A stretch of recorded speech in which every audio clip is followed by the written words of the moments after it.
Hello, I'm Nathan Klein, and this is my audience for my persuasive speech. I'm Braden. And I'm Steven.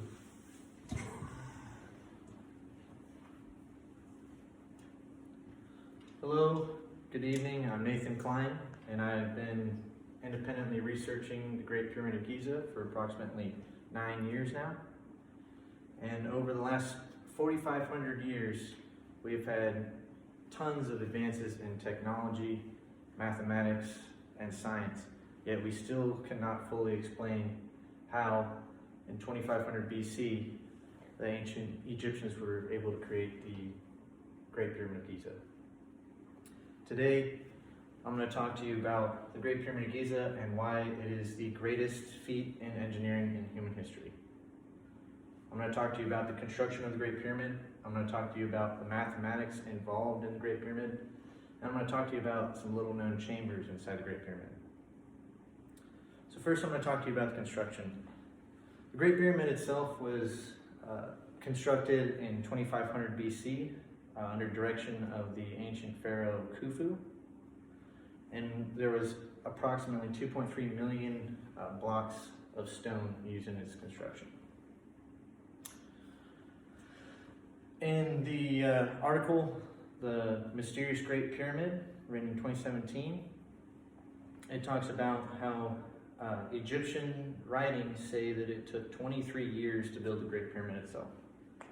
With all the blocks that were used and the manpower, the workers would have had to set a stone in place every 2.5 minutes, working around the clock, 7 days a week, for 23 years to meet that timeline. Which is ridiculous, which is a ridiculous feat in modern time. You know, having to do that with the technologies that they had back then, using ramps, ropes, copper chisels. It's an amazing feat in engineering, at least just in engineering. Next, I'm going to talk to you about the mathematics that is used in the pyramid itself.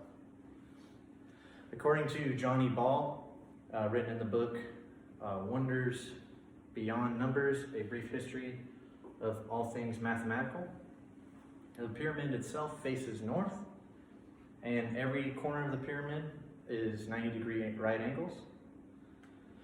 If you take the height of the pyramid, which is 146.6 meters, all right, if you take that number and draw a circle and use that number as the radius of the circle, all right, and then calculate the circumference of that circle, you get 921.48 meters.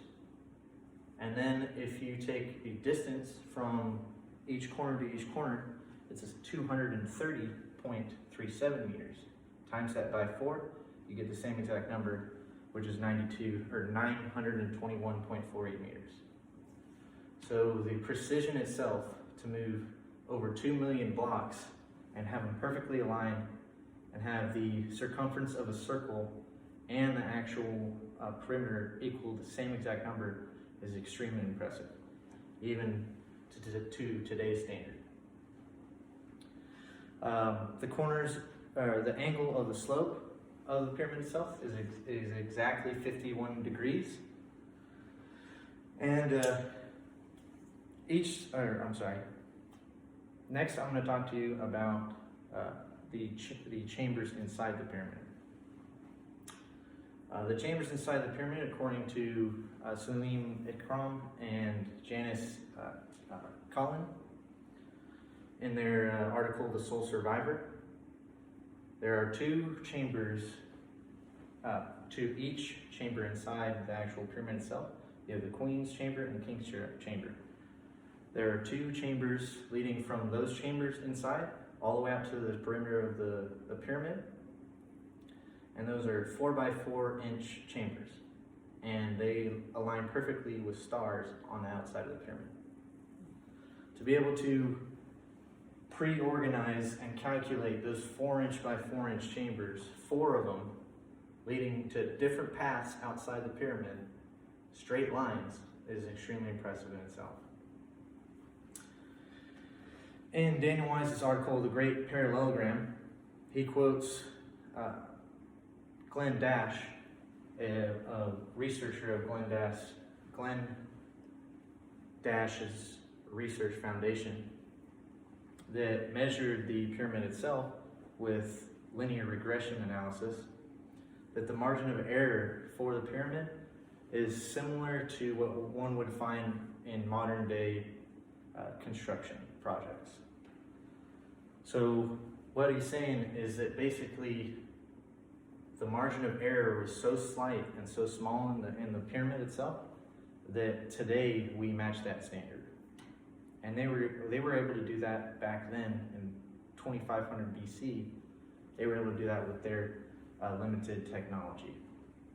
So today I talked to you about the differences in the construction of the pyramid. I talked to you about the mathematics used, the vast knowledge of mathematics. And then I talked to you about these chambers, these tiny chambers inside the pyramid.